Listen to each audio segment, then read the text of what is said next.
sin disfrutar lo que Dios quiere entregarnos en la tierra. Entonces, amén. Entonces dice Isaías 45:1, habla de un hombre llamado Ciro, el escogido del Señor.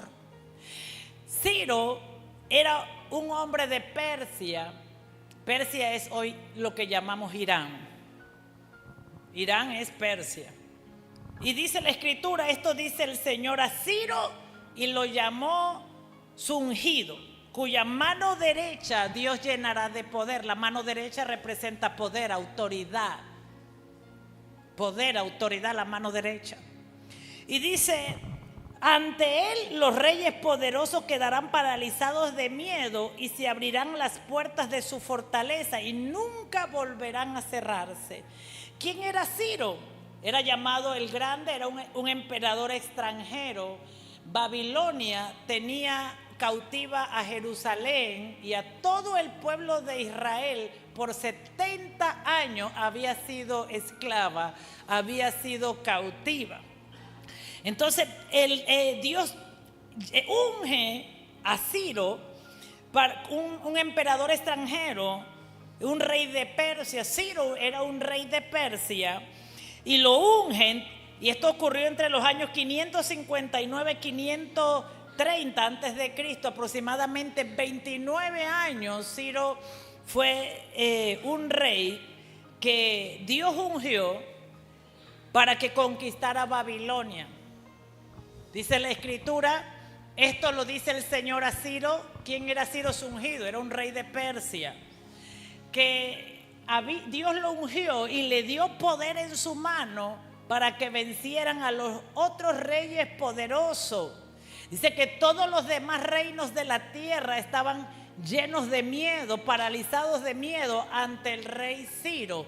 Y la razón por la cual los otros reinos estaban paralizados de miedo ante el rey Ciro era porque Dios lo había ungido como rey y había llenado su mano de poder. Entonces el rey Ciro abrió batalla contra los otros reinos y venció al reino de Babilonia, que tenía esclavo a Israel y había destruido el templo de Jerusalén, había hecho que Jerusalén fuera una ciudad desolada y se había llevado a todo Israel, familia, niños, adultos, todos estaban cautivos, esclavos de Babilonia.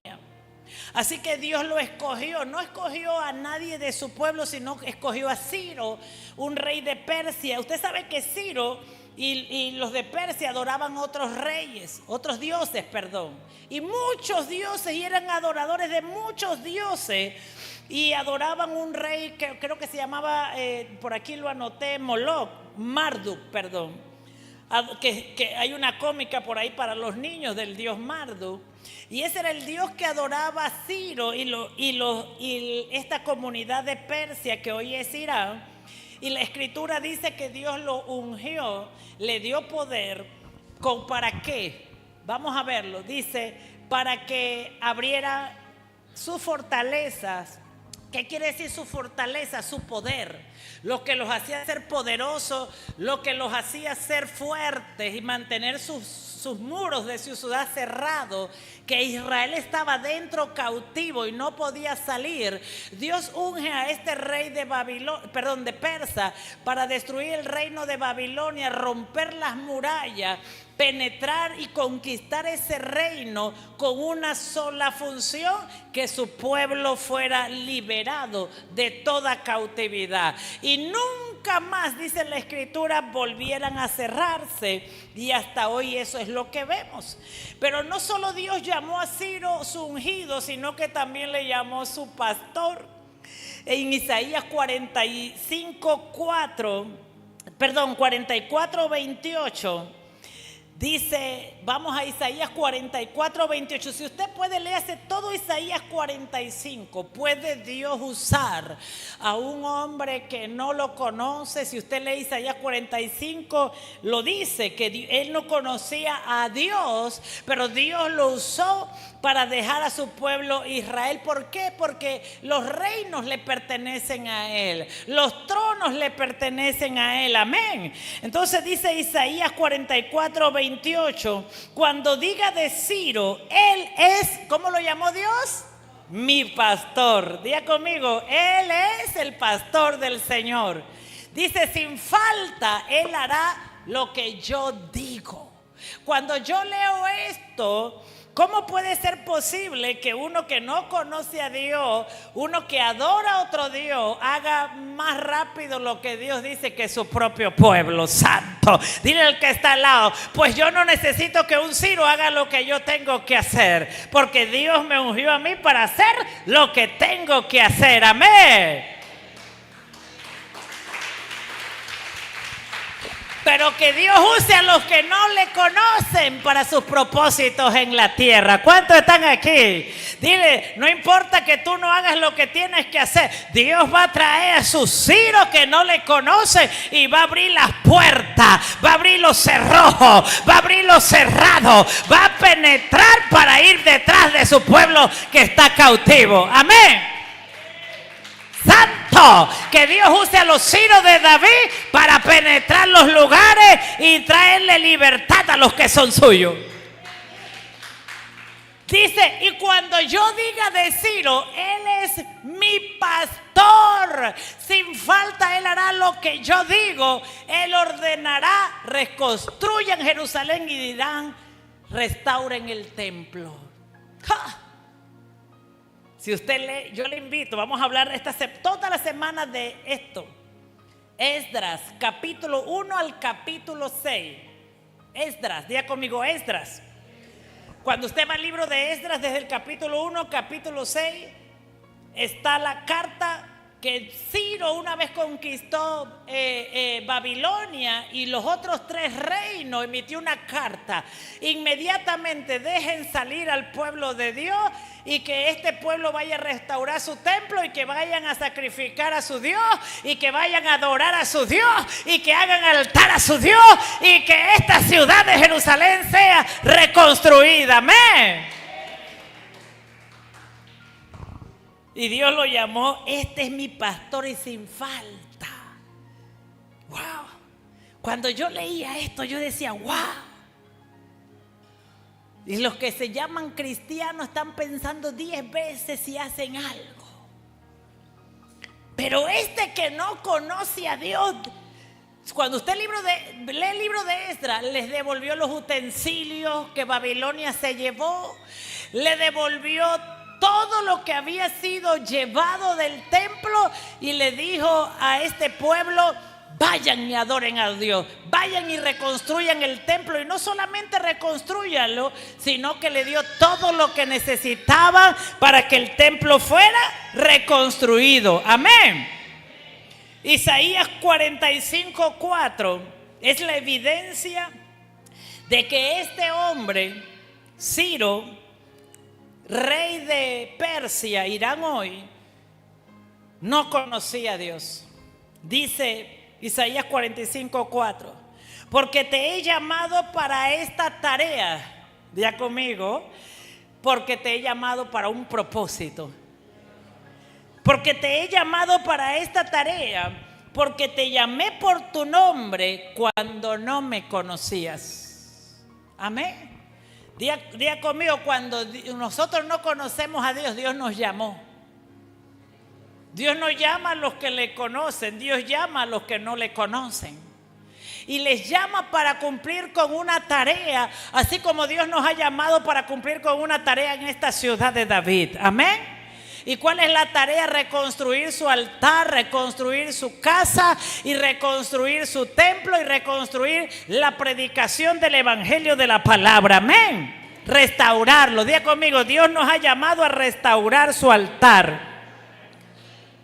Dice, porque te he llamado para esta tarea. ¿Y por qué te llamé por tu nombre cuando tú no me conocías? Dice, ¿y por qué te llamé por tu nombre cuando tú no me conocías? Es por causa de mi siervo Jacob, o sea, de la iglesia. Israel, mi escogido. ¿Y quiénes somos la descendencia de esa fe de Abraham? La iglesia cristiana en América. nosotros somos la descendencia escogida por Dios en América. Amén. Para que hombres y mujeres de fe para recibir el Espíritu Santo. Somos la descendencia de Abraham. Amén. Entonces Dios ha escogido, dice la Escritura, a alguien que ni siquiera le conocía con un propósito. ¿El propósito de qué? De que su pueblo sea liberado para que le adoren, para que le sirvan y para que caminen en su propósito de salvar a su pueblo de toda esclavitud en un tiempo donde Israel había sido llevado, el altar destruido, el templo destruido. Amén. Y Dios llamó a alguien para que reconstruyera y restaurara el templo. ¿Será que Dios te está llamando a ti para restaurar el templo, para restaurar el altar, para restaurar la fe? Y tú dices, pero yo no conocía a este Dios. Y Dios dice, tú no me conocías, pero yo te escogí para que me conozcas.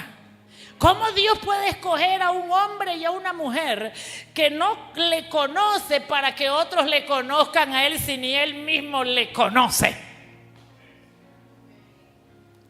Porque Dios trabaja de manera misteriosa. Diga conmigo, porque Dios trabaja de manera misteriosa. Así que tenga cuidado con definir a Dios.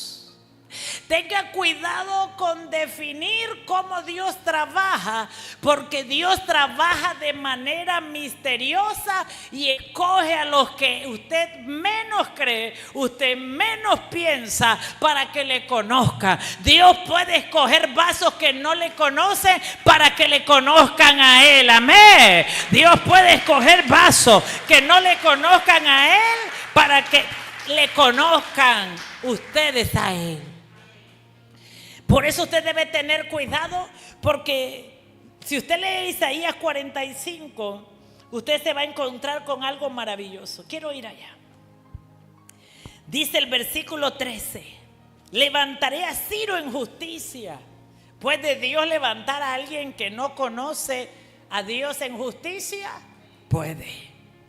¿Puede escoger a alguien que no le conocía, que vivió su vida de una forma que en pecado, y puede escogerlo Dios? Puede. Dice, levantaré a Ciro en justicia. Dice, levantaré a Ciro para que cumpla mi propósito justo y guiaré sus acciones. Así Dios guiará tus acciones. Amén. ¿Cuántos dicen amén? Él restaurará mi ciudad. Una de las cosas que yo más escucho en el pueblo de Dios es decir, yo nunca había escuchado esto. ¿Cuántos han dicho eso? Yo escucho eso en la iglesia. Pastora, yo nunca había escuchado de esto. Pastora, yo nunca había escuchado lo otro. Bueno, esa es la primera señal que Dios algo nuevo está haciendo. Esa es la primera señal que Dios está haciendo algo nuevo en tu vida, porque Dios dice en la Biblia que hace cosas nuevas que tú no conoces y que pronto saldrán a la luz. Amén. Aleluya. Vamos a darle gloria a Dios. Amén. Y dice, voy a levantar a Ciro. Ciro es su iglesia, una iglesia escogida por Dios, ungida por Dios, que tal vez no conoce a Dios, pero que Dios dice, la voy a levantar para que cumpla mi propósito justo en esta ciudad. Amén. Y la guiaré a sus acciones. Cuando Dios escoge una iglesia, cuando Dios escoge una familia, cuando Dios escoge un pueblo, cuando Dios escoge un hombre, cuando Dios escoge una mujer, Él le guía a acciones justas para traer justicia. Dice, Él restaurará mi ciudad y pondrá en libertad a mi pueblo cautivo. ¿Cuántos dicen amén? Dios te está llamando como a Ciro, no para que seas una iglesia más, una religión más, una voz más. Dios te llama y te unge para que tú libertes la ciudad. Dios te llama y te unge y te levanta como Ciro para traer propósitos eternos, para traer propósitos justos. Y yo creo que Dios ha escogido esta iglesia para los propósitos justos de Dios. Por eso tú dirás, yo nunca había escuchado que se predicara esto. Yo nunca había escuchado que se enseñara esto. Hay gente que me dice, yo nunca había escuchado del discipulado. Yo nunca me había dado ninguna iglesia, así me dicen. Alguien me dijo hace unos días, ninguna iglesia habla del discipulado. Y ya yo estaba dudando de mí. Yo dije, me siento rara.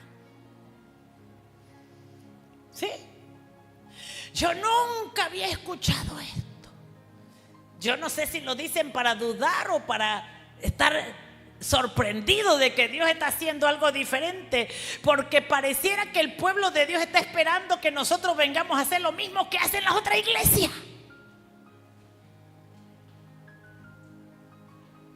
Pues yo no estoy esperando que hagamos lo mismo que hacen otras iglesias. Yo estoy esperando que como iglesia cumplamos el propósito de Dios aquí en la ciudad de David. Que como iglesia cumplamos el propósito de Dios. El propósito de Dios. El propósito de Dios. Y dice, Él restaurará mi ciudad. ¿Cómo es que un judío no lo hacía? Un sacerdote no restauraba el templo. ¿Por qué la iglesia no liberaba a su pueblo? Porque Dios tiene propósitos. Y dice, y pondré en libertad a mi pueblo cautivo y sin buscar, ¿qué? Diga conmigo, y sin buscar recompensa. Dígalo, y sin buscar recompensa. Y dice, yo el Señor de los ejércitos celestiales lo he hablado. Dios lo habló. Y usted por eso tiene que estar conectado al propósito de Dios, porque Dios no nos llamó a hacer lo mismo que hacen otros. Dios no nos llamó a predicar lo mismo que hacen otros. Dios nos llamó a liberar a sus cautivos, y la Escritura dice que Jesucristo fue ungido para traer libertad a los cautivos. Diga conmigo, Jesucristo fue ungido para traer libertad a los cautivos. Así que usted no piense, porque el Señor me dijo estos días, a esto te llamé, y aunque otros no lo hagan, síguelo haciendo. Síguelo haciendo. Aunque otros no lo conozcan, síguelo haciendo. Aunque otros nunca lo hayan escuchado, síguelo haciendo. Porque Dios ha puesto presidentes que nunca han estado en la política. En El Salvador, en Estados Unidos. Dios ha puesto presidentes en otras naciones que nunca han estado en puestos políticos, y yo te aseguro que en los próximos días eso va a contagiar al resto de las naciones de América. Gente que nunca ha sido política, pero que Dios los está ungiendo para liberar a su pueblo, para traer libertad a los cautivos. El problema es que cuando como iglesia esperamos lo mismo que la otra iglesia, pues dile al que está al lado, nosotros fuimos ungidos no para ser, no somos mejores que nadie, pero tampoco los peores, ¿ah? Pero fuimos ungidos para cumplir un propósito en Dios. Como iglesia fuimos ungidos para un propósito. Como cuerpo de Cristo fuimos ungidos para un propósito. Yo me acuerdo cuando me ungieron como pastora en Palmira. Por ahí está el video. Yo quiero presentar ese video un día. Fue hace años. Y la iglesia estaba llena de un servicio especial, y había venido un profeta de África y me dijo, te voy a ungir. Y el ungimiento ese día, yo entré sin zapatos y hice un poco de cosas sin saber. Y la gente que estaba ahí me decían, yo nunca había visto las otras los hacen diferente. Y yo le dije, pues no me voy a sentir mal, me siento bien. Porque estamos tan acostumbrados a que todo tiene un patrón y que le debemos decir a Dios cómo tiene que hacer las cosas, si no, no funcionamos. Cuando la Biblia dice que, ¿y quién le dirá a Dios? ¿Por qué haces esto? Dice, ¿cómo le dirá el vaso al hacedor? ¿Por qué haces esto? No puede. El vaso le dice, heme aquí, Señor, moldéame para tus propósitos. Moldéame para tus justos propósitos en la tierra. Y el vaso lo que tiene que saber que Dios lo está llamando a hacer un propósito de honra. El vaso tiene que saber que Dios lo ha escogido para limpiarlo, para hacer un propósito de honra, porque la Biblia dice que hay vasos de honra y hay vasos de deshonra. Pero Dios escogió la iglesia de Cristo para hacer el vaso de honra en las ciudades, en las naciones, para hacer el vaso de honra en el milenio. Dios escogió la iglesia para hacer ese vaso de honra. Y debemos creerlo. Y que el ayuno, que no haya aguantado hambre en vano, sino que usted entienda que Dios le escogió para un propósito y comience a cumplir ese propósito. Porque cuando usted comienza a encaminarse en el propósito de Dios, usted va a ver que usted comienza a caminar con gozo en su corazón. Amén. Cuando caminamos en el propósito de Dios, nuestro corazón se llenará de gozo. Porque fuimos creados para su propósito. Amén. Miren lo que dice 45:5. Isaías 45:5 hasta el 7. Con esto cierro. Del 5 al 7. Dice, yo soy el Señor y no hay otro Dios. Te he preparado para la batalla, hablándole a Ciro. Te he preparado para la batalla, aunque tú ni siquiera me conoces. Los caminos que tú recorriste, Dios te estaba preparando para la batalla, tú no lo sabías. Los caminos por donde pasaste, los momentos difíciles, Dios te estaba preparando para la batalla, aunque tú no lo conocías a Él, aunque no entendieras por qué. Para que el mundo entero, desde el oriente hasta el occidente, sepa que no hay otro Dios. Yo soy el Señor y no hay otro. Yo formo la luz, versículo 7, y creo las tinieblas. Escuche. Yo formo la luz y creo las tinieblas. Traigo el bienestar y también traigo la calamidad. ¿Qué dice el Señor? Yo formo la luz y creo las tinieblas. Yo envío los buenos tiempos, pero también los malos tiempos. Léalo. Pero ambos funcionan para los propósitos de Dios. Yo creo los buenos tiempos y los malos tiempos. Yo, el Señor, soy el que hace estas cosas. Diga conmigo, el Señor Dios Todopoderoso crea los buenos tiempos, pero también los malos tiempos. Y Él los crea con su propósito. Lo que sí puedes tener seguro es que todas las cosas a los que amamos a Dios están obrando para bien. Porque usted ni siquiera tenía idea de que esa tormenta, que ese momento difícil que lo trajo a la iglesia a escuchar al Señor, o escuchar su voz, o escuchar su palabra, usted no tenía idea que lo iba a llevar a conocer a Dios. Usted no tenía idea. Entonces usted debe saber que los propósitos de Dios, aunque parezcan buenos, aunque parezcan malos, está obrando para bien.